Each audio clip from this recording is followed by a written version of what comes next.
GoPro Hero 7 black का हमेशा वाला नाटक। कैमरा जो है वो हैंग हो जाता है, उसको पावर बटन जो है 10 सेकंड्स तक दबाएंगे तो ऑटोमेटिकली रीबूट हो जाता है। बहुत लोगों को पता नहीं है, वो लोग बैटरी निकालते हैं कैमरा को केस से निकाल के। वो करने की ज़रूरत नहीं है। कैमरा का जो पावर बटन है उसको आपको 10 सेकंड्स के लिए दबा के रखना है, कैमरा ऑटोमेटिकली रीबूट हो जाएगा। Hello guys and welcome back to my YouTube channel. I am actually heading to Dadar right now. एक काम है, इम्पोर्टेंट काम है। आपसे क्या छुपाना यार, मम्मी का बर्थडे आ रहा है और बहुत टाइम से गोल्ड का कुछ देने का मेरे दिमाग में चल रहा था। तो महाराष्ट्रियन लोगों के अंदर एक नोज़ रिंग होता है, नथ बोलते हैं जिसको। It is not a nose ring, मतलब वही कैटेगरी में आता है बट थोड़ा उससे इम्प्रूव क्वालिटी का होता है डिज़ाइन और दिखने की बात करेंगे तो वो जो नथ है वो लेने के लिए अभी मैं जा रहा हूँ और जाते जाते आपको थोड़ी बहुत चीज़ें इस वीडियो के अंदर बता दूंगा।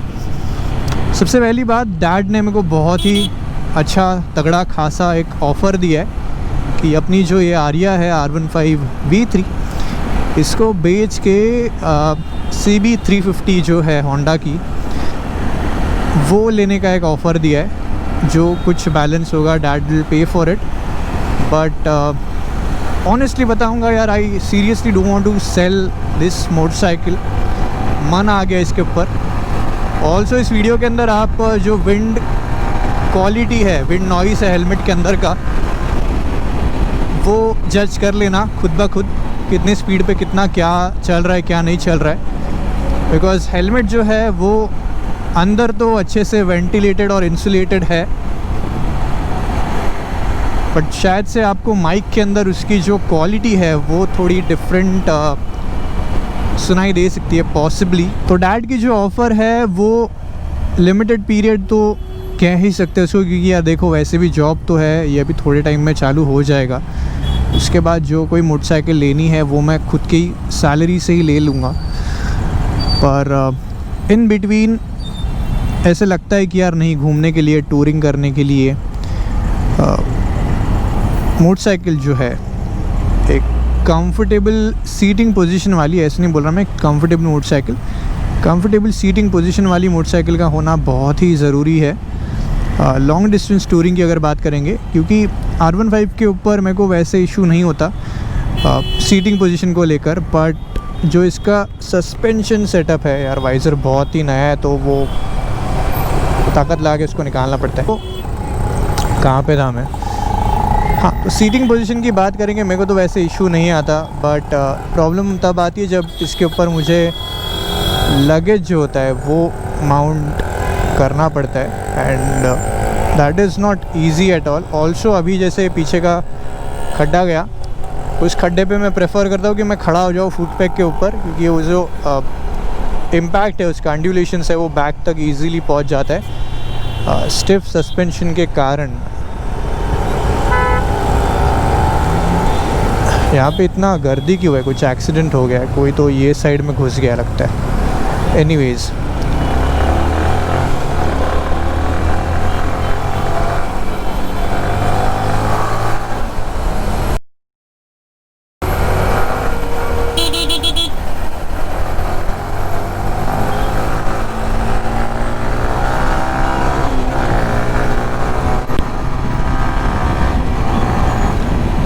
ऐसी हैंडलिंग यार R15 के साथ ही आप एक्सपेक्ट कर सकते हो। ऐसा handling I don't think so कोई भी रेट्रो क्लासिक मोटरसाइकिल है या फिर कोई स्ट्रीट नेकेड है उसके ऊपर आपको मिलेगा। फ्लिकेबिलिटी, एजिलिटी जो होती है वो आई थिंक R15 लाइट होने के कारण बेस्ट इन क्लास है। और इसी की वजह से यार मन नहीं करता कि बाइक को मैं बेच दूँ, क्योंकि हाथ अभी इतना बैठ गया इसके ऊपर कि कंट्रोलिंग जो है बाइक की वो ऐसे चुटकी बजाते कर लेता हूँ मैं। और वर्स्ट सिचुएशन के अंदर भी ब्रेकिंग कैसी करनी है, जो सारे रिसोर्सेस एप्लीकेबल है, अवेलेबल है उसके ऊपर, उसकी यार अभी ना आदत हो गई है। तो मन नहीं करता कि इस बाइक को मैं बेचूं, बट लालच तो आ रहा है क्योंकि टूरिंग तो अपने को करनी है और टूरिंग के लिए थोड़ी कंफर्टेबल मोटरसाइकिल, ऑल्सो थोड़ा लगेज जिसके ऊपर हम इजीली कैरी कर पाए। ऐसी मोटरसाइकिल लेने की यार इच्छा तो डेफिनेटली होती है। और थोड़ा ये एक्चुअली रिव्यू नहीं बोल सकते इसको, आपको ग्लिम्स दूंगा कि ये जो मेरा नया वाला हेलमेट है एक्सॉर का एपेक्स वेनमस सीरीज़ का, ये कैसा है उसके बारे में। तो सबसे पहली बात, लेना चाहिए नहीं लेना चाहिए। देखो आपका बजट 5000 तक है। आई थिंक एक्सॉर एक ऐसा ब्रांड है जिसने पर्सनली मुझको मेरी एक्सपेक्टेशंस को अभी तक डिसअपॉइंट नहीं किया फॉर्चुनेटली। और उसी के कारण आई विल से दैट कि 5000 के रेंज में अच्छा वेंटिलेशन वाला, अच्छा इंसुलेशन, ऑल्सो थोड़ा प्रीमियम दिखने वाला हेलमेट अगर आपको लेना है तो आप एक्सॉर कंसिडर कर सकते हो। तो I am quite actually happy with my purchase, no regrets whatsoever. पैसा दे के लेंगे आप बात कर सकते हैं प्रोडक्ट के बारे में, ऐसा नहीं कि सिर्फ अच्छा ही बोलना है। तो अभी बात करेंगे थोड़ा नेगेटिव चीज़ों के बारे में इस हेलमेट के। सबसे पहली बात, बहुत लोगों को इसका जो शेल है वो थोड़ा बड़ा लगेगा, बल्कि है, तो कॉम्पैक्ट नहीं है इसका शेल दिखने में। ये प्रीमियम हेलमेट्स जो आते हैं AGV के, उनके जैसा आपको दिख सकता है थोड़े ड्यूरेशन से, क्योंकि अगर मैं आपको मिरर में दिखाना चाहूँ तो इसका जो चिन सेक्शन है बहुत ही ज़्यादा बड़ा है, बहुत ज़्यादा बड़ा है। और उससे दिक्कत क्या होती है पता है, अगर आप हेलमेट को पहनेंगे आपको इंस्ट्रूमेंट क्लस्टर जो है, स्पोर्ट्स बाइक की बात कर रहा हूँ मैं यहाँ पे, प्रॉपरली जो है वो नहीं दिखेगा, मतलब आधा कटा हुआ दिखेगा। और जब भी आपको इंस्ट्रूमेंट क्लस्टर देखना है तब आपको ऐसे नीचे देखना पड़ेगा। और आपको ये मेरी नेक मूवमेंट से शायद पता चल जाए, क्योंकि कैमरा मैंने कितना नीचे माउंट किया हुआ है। और उसी की वजह से यार एडवांटेज एक है कि आप जब मोटो व्लॉग शूट करते हैं तो the field of view is really good, मतलब व्लॉग के लिए। गणेश जी की मूर्ति भी बिना कट किए आ जाती है। माउंटिंग जो सेटअप है वो मेरा लाइट हो गया, मैंने 2 शॉर्ट एक्सटेंडर जो होते हैं वर्टिकल वाले वो यूज़ किए। और सिंपली इसको माउंट करने के लिए मैंने वो ब्लू आर्मर का एक गोप्रो का माउंट आता है वो लिया था, 300 रुपये का आता है वो, 299 का कुछ था। आई थिंक डिस्काउंट में मैंने लिया था अमेज़ॉन के सेल पे, 399 का मेरे को 299 में पड़ा था। तो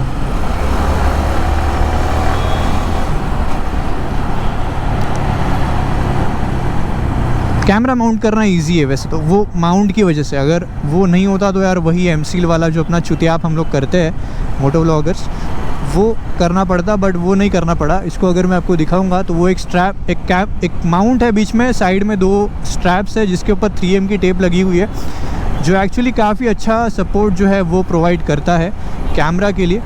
और जो सेटअप है वो भी लाइट हो जाता है क्योंकि ज़्यादा टेप वहाँ पे लगी नहीं है, ज़्यादा एमसील वगैरह आपका लगा नहीं है।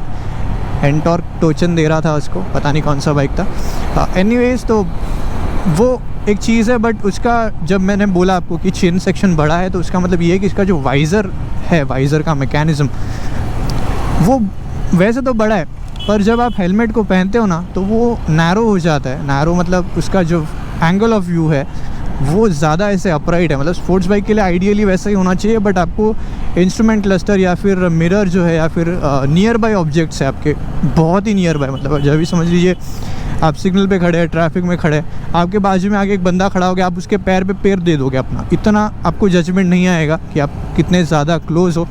और जैसे पीछे हुआ, अभी गाड़ी डाल रहा हूँ मैं, मेरे को लगता है वो वाइड फील्ड है जहाँ से गाड़ी जा सकती है, बट इवेंचुअली वो उतना ज़्यादा वाइड नहीं होता जहाँ पे मैं कंफर्टेबली मोटरसाइकिल को बिना एनी हेजिटेशंस निकाल पाऊँ। तो ये थोड़ी बहुत जो चीज़ें हैं ये आपको बॉदर करेंगी अगर आप नॉर्मल मोटरसाइकिल चलाते हो, जैसे कि कोई स्ट्रीट नेकेड हो गई, रेट्रो क्लासिक कैटेगरी की हो गई, तो आई डोंट थिंक आपको उसके अंदर कोई इशू आएगा। स्पोर्ट्स बाइक की अगर बात करूँगा तो इसको ऐसे झुक के चलाना पड़ता है, तो इसी की वजह से ये थोड़ा नीचे आ जाता है। अगर ऐसे चलाएंगे मतलब कम्यूटर के अंदर, तो वैसे जो दिक्कत है वो तो आई डोंट थिंक आपको आना चाहिए।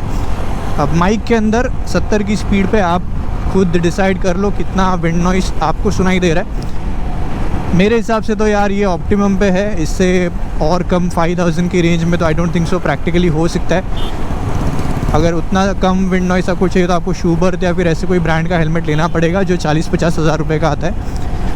और उतना स्पेंड करना मेरे हिसाब से, पैसे रहेंगे तो ठीक है यार, देखो लग्जरी है, कर लो spend, but common sense wise मेरे को अलाउ नहीं करेगा मेरा दिमाग। हालांकि शूबर्थ की डिज़ाइन बहुत बकवास है, तो AGV का अगर कोई होगा या फिर HJC का कोई प्रीमियम सेगमेंट का हेलमेट हो गया। देखो अभी मेरे को मिरर जो है ना वो दिख रहा है, पर बाजू की जो गाड़ी है ना वो मेरे को नहीं जजमेंट आ रही अभी तक।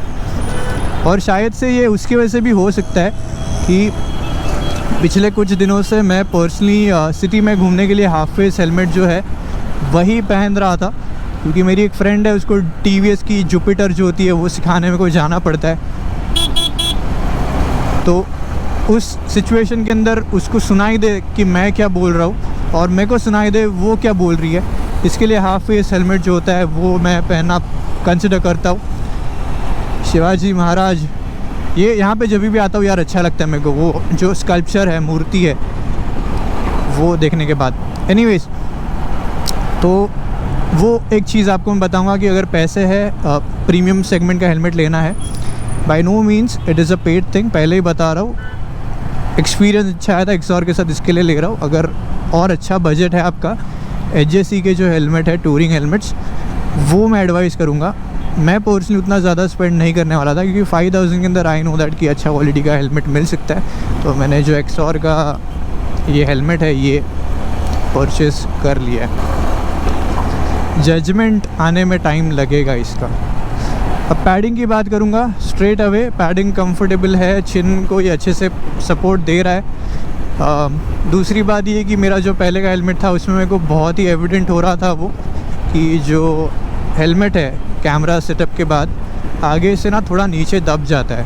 वो इशू इसके साथ नहीं आया है। I think it is solely because of the padding जो कि नया है, और इसी की वजह से जो मेरा मुंह है उसको ये बहुत अच्छे से पकड़ पा रहा है। ये चीज़ मैं आपको बता सकता हूँ। ऑल्सो मेरा जो फेस का स्ट्रक्चर है वो नैरो एंड लॉन्ग है, तो मोटे लोगों का पता नहीं, बट आई थिंक आपको लार्ज साइज़ आ जाएगा। मेरा शक्ल तो आपको पता ही है, मैं M पहनता हूँ, क्योंकि वो M जो है वो अच्छे से मेरे को फिट होता है। क्योंकि मेरे चीक्स जो है वो नैरो है, ऐसा नहीं कि एकदम मोटे मोटे चीक्स हैं मेरे, तो कंफर्टेबली ये M साइज़ जो है वो बैठ जाता है मेरी शक्ल के अनुसार। आपको शायद से डिफरेंट साइज़ हो, बट बहुत लोग पूछते हैं कि यार ऑनलाइन लेना सेंसिबल है कि नहीं। मैं बोलूँगा देखो, ऑनलाइन लेने का आपको बेनिफिट ये है कि आपको घर पे मिल जाएगा, बट अगर आपको साइज़ पता नहीं है तो आई थिंक आपको जाके ही वहाँ पे लेना पड़ेगा। क्योंकि जो MT के हेलमेट्स मैंने यूज़ किए हैं वो मेरे L साइज़ का था। XR में जो यूज़ करता हूँ, पहले वाला XR भी और ये वाला भी, ये M साइज़ का है। और जब मैं सोल का हेलमेट यूज़ कर रहा था वो मेरा था S साइज़ का। तो ब्रांड टू ब्रांड, जैसे यार शर्ट की साइज़ चेंज होती है वैसे ही आपका जो हेलमेट है, राइडिंग गियर्स है, उसकी जो साइज़ है वो चेंज होगी। एंड आई थिंक ट्राई करके शॉप से ही थोड़ा पहन के देख के फिर लेना सेंसिबल ऑप्शन है, क्योंकि हेलमेट सस्ता नहीं आता गाइस। आप इतना ज़्यादा स्पेंड कर रहे हो, इसको ट्राई करो, ट्राई करके देखो अच्छे से बैठ रहा है कि नहीं, फिटिंग कैसी है, प्रोडक्ट की स्टिचिंग लेवल्स कैसी है, कंफर्टेबल है कि नहीं, ज़्यादा दब तो नहीं रहा आपका मुंह, क्योंकि स्नग फिट होना चाहिए but at the same time it shouldn't be painful. बहुत लोगों को लगता है कि हेलमेट टाइट पहन लिया तो यार सर में दर्द होता है। सर में दर्द इसलिए होता है कि आपका जो हेलमेट है वो आपका राइट साइज़ का नहीं है, आप ज़्यादा टाइट वाला हेलमेट पहन रहे हैं ताकि आपको स्नग फिट हो। मॉडरेटली स्नग पहन सकते हो आप, वही एडवाइजेबल है। और ये मेरा ज्ञान है अभी हेलमेट का जो मैं आपको दे रहा हूँ।